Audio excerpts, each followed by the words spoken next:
Pues ya vemos que la ley trans sigue en ese periodo de presentación de enmiendas hasta el viernes. Nosotros vamos a intentar aterrizar esa ley trans. Recordarán que estuvimos hablando hace días con las mujeres, con las feministas al Congreso, ese partido político que se ha creado para este tipo de temas que necesitan, según ellas, una representación también en el Congreso, y nos desgranaban la ley desde su punto de vista, pero ahora vamos a abordarlo desde otro más jurídico con nuestro experto abogado Antonio Caracuel, al que voy a saludar ya. Buenas tardes, Antonio. Buenas tardes. Muchas gracias por estar aquí. Es un placer compartir este programa contigo y con tu equipo, la verdad. Para nosotros mucho más, sobre todo porque creo que vamos a poder arrojar más luz sobre la ley trans, o por lo menos lo vamos a intentar, para que se pueda entender, ¿no?, a qué se refiere esta ley trans, bueno, conocida como ley trans. Bueno, a fin de cuentas, ahora mismo no es ley trans, está en el proceso de proyecto de ley, lo que estaba ahí hablando, es la discrepancia política que existe entre Podemos y el Partido Socialista, porque el Partido Socialista está alargando la fase de enmienda que se pueda presentar, en la lucha política que hay, que está por encima, y que es una pena que sea una lucha política, que haya intereses partidistas con una ley que afecta, la que estoy de acuerdo, y que afecta a tanta gente. Aprovecho antes de decirte qué es lo que va a garantizar los derechos de las personas de los colectivos LGTBI, gays, transexuales, lesbianas, a todo este tipo de personas, y que tengan una igualdad real y efectiva, una igualdad real y efectiva con el resto de la población. Creo que la sociedad española ya está muy madura y que esto ya ocurre, que es una obviedad. Entonces lo que hay es que legislar bien para que estos derechos queden plasmados en otros aspectos que iremos hablando. Y para legislar bien, las prisas son malas consejeras. Y no le estoy dando razón ahora al PSOE, sino que esta ley, has de tramitarla por el trámite de urgencia, ya empezó mal. Nos podremos encontrar como la otra ley también del mismo ministerio, del no es no, y que resulta que ahora un agresor sexual está siendo condenado, puede verse a menos condena que antes que con la antigua ley, cuando lo que se pretendía era lo contrario. Lo que yo no quiero, sobre todo como vamos a hablar ahora con los menores de edad, es que con esa ley que se precipiten y que no se cuiden los derechos. Por supuesto que se cuiden, pero que estamos hablando también de menores de edad. Las prisas no son buenas para nada en la vida, pero en este caso peor, y sobre todo si no se pregunta a los colectivos implicados, que es una de las reclamaciones que han tenido desde el colectivo LGTBI, que no se les ha consultado, que no se les ha preguntado, porque claro, esto es un tema complicado. Esto afecta a la vida de las personas, a la felicidad, a su desarrollo como ser humano, y hay que tener muchos factores en cuenta que, claro, con las prisas no... A los colegios médicos, a los colegios psicológicos, porque esta chica, bueno, esta chica que ha estado anteriormente, sí empezó con ese proceso con 15 años, sí. Con 15 años se está moldeando el cuerpo y también la personalidad de cualquier persona, y el tomar una decisión que ella lo tenía clara, sí, pero no en todos los casos. En muchos casos es precipitado, y entonces creo que debe de ir acompañado, si no de un consentimiento, sí de un asesoramiento, y con este proyecto se obvia, y es lo que han venido a detectar también. Pues estamos hablando, aparte de colectivos médicos, sí, los colectivos de personas afectadas, como tú bien has dicho, y el Consejo de Estado y el Consejo General del Poder Judicial, que dieron unos dictámenes negativos en este aspecto. Hay que cuidar al menor. El menor no tiene todavía formada su personalidad. Y entonces hay que ayudarlo a ellos, ayudarle, no prohibirle, no poner obstáculos, pero sí ayudarlo, que creo que tiene que ser el objeto de esta ley también. Desde luego, le preguntábamos a Jessica Cáceres, que es quien ha estado aquí, si ella lo tenía claro, y claro, cada caso es un mundo, no se puede generalizar. Ella decía que lo tenía muy claro y que lo supo desde que tiene uso de razón, ¿no? Pero vámonos a ese concepto que genera tanto conflicto, ¿no?, que es la autodeterminación de género. Puede que... como es difícil legislar para todos, como ocurre, las generalidades siempre tienen excepciones y algunos casos, pero vamos a ir a qué significa, ¿no?, para así, si lo tenemos todos muy claro. Lo dice la propia palabra, es una persona por sí mismo, que se vaya en este caso al registro civil para manifestar que no se siente a gusto con el sexo que tiene en su documento nacional de identidad, y que me siento hombre pero me siento mujer y soy hombre, o me siento mujer y quiero ser hombre, sin ninguna necesidad pues de un informe médico, psiquiátrico, y sin ningún tiempo de reflexión. Entonces esto es la autodeterminación. Lo que ocurre es que esta autodeterminación lo veo bien para los mayores, como he dicho antes, de 18 años, pero ya digo, los colectivos de afectados, los colegios médicos y las organizaciones que saben de estos temas, pues indican de que no tiene que ser esta autodeterminación en general, universal para todo el mundo, sino para unos sectores de la vida, de la población. Porque ahora mismo en España la propuesta tiene diferentes aspectos dependiendo de la edad del menor, ¿no? Sí, estamos hablando, cojamos mayores de edad y con la mayor de edad autodeterminación. Yo quiero cambiar de sexo y el simple trámite es ir al registro de la propiedad, quiero cambiar de sexo, relleno un formulario delante de un funcionario del registro civil, que es un funcionario judicial, que no tiene ninguna formación, ninguna experiencia, me dan un periodo de 3 meses y a los 3 meses tengo que ir para ratificarlo, punto.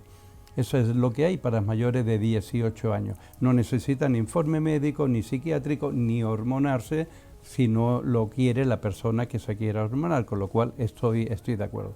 Pero luego entramos ya y vamos a ir bajando de edad. Luego estamos hablando de los menores de 16 a 18 años, es decir, que estamos hablando de menores de edad, que no tienen edad ni para votar, ni para conducir, ni para otra serie de actuaciones mucho más ordinarias en la vida cotidiana, pero pueden cambiar de sexo sin ningún tipo de problema, sin consentimiento de los padres, autodeterminación, sin conocimiento ni consentimiento de los padres, de 16 a 18. Pero vamos de 14 a 16, estamos bajando lo que es el escalón.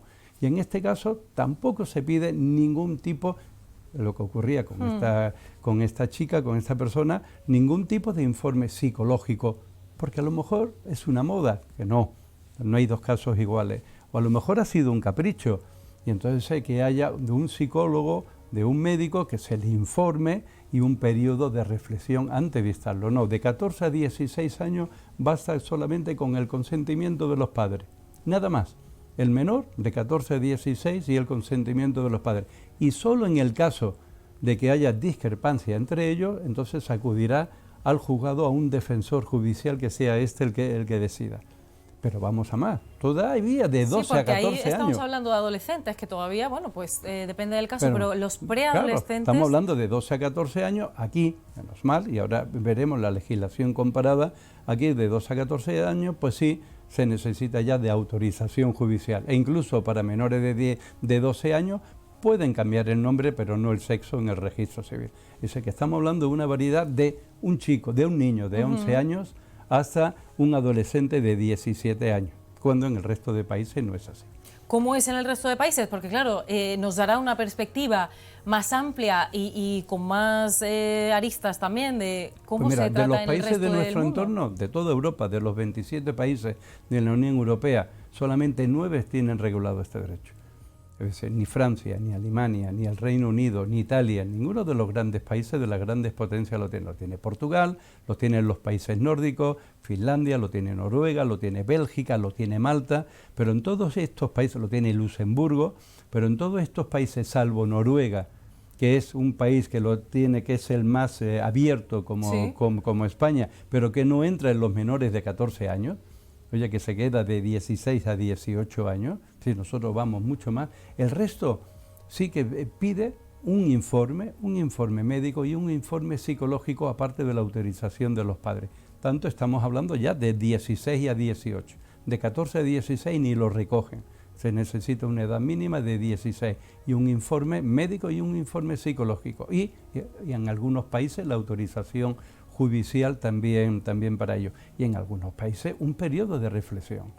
Bueno, se aprecia aquí pues, la intención de España de estar a la vanguardia, ¿no?, de los derechos sociales, en la defensa, bueno, ser pionero en Europa de pues, estas causas, de abanderar los derechos Pero la vanguardia sociales. Sobre el papel, pero no para cuidar a los menores, como yo hablaba. Si tú puedes avanzar mucho, es lo que digo, se puede avanzar, pero haciendo agua durante ese camino, porque puede crear problemas. Esos problemas que se quieren evitar, esos problemas de bullying en un colegio a un niño de 14 años, un adolescente de 16 años, porque sea un hábito, sea una moda y luego quiera, ojo, que se puede arrepentir, que puede volver a cambiarse, entonces, pero eso también hay que tenerlo en cuenta porque estamos hablando, ya digo, de los menores de edad. de los mayores de edad todos somos adultos y todos somos conscientes. Me refiero a los menores, que no se le cause un daño mayor porque no se le coarta a nadie. No lo he dicho antes, la ley de 2007 para conseguir el cambio de sexo también te obligaba a un periodo de hormonación de 2 años. Con la nueva ley, con este proyecto de ley no se obliga, es voluntario el que quiera tener un cuerpo de mujer como esta persona que has entrevistado antes. Y si nos vamos al ámbito penal, ¿esto tiene algunas consecuencias? En el ámbito penal no tiene consecuencias, pero es muy curioso lo que te he comentado antes. Ya se ha dado un caso que no está recogido en el proyecto de ley, que creo, no sé si lo conocen los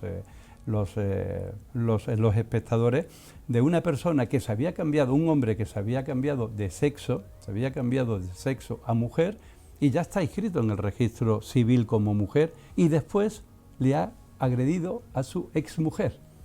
Entonces, ahí en ese caso ya estamos hablando de una mujer que agrede a una exmujer. El proyecto de ley establece que no, que se tendrá en cuenta el sexo que tenía cuando se cometió la agresión, porque piensa, te voy a agredir ahora y luego me cambio de sexo. No, fíjate, es una de las lagunas que yo comentaba antes. Hay que estar preparado, hay que estudiarlo y en este caso no está recogido que yo haya leído en el proyecto de ley en este caso.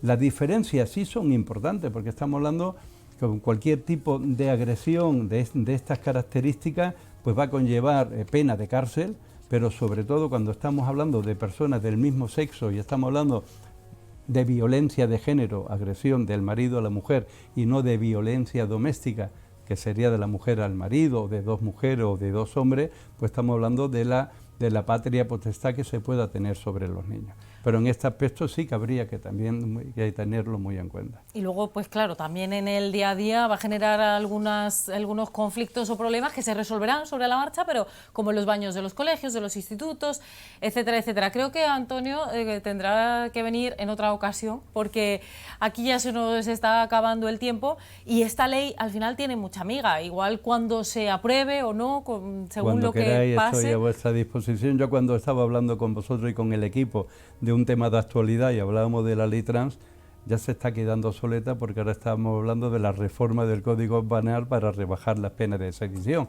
Esto pues va a ser un no querer. Te tomo esa sugerencia para la próxima colaboración, para tenerte aquí muy prontito. Muchas gracias, Antonio, por estar vosotros, un en placer. este Hola Andalucía Muchas de gracias. hoy. Y nosotros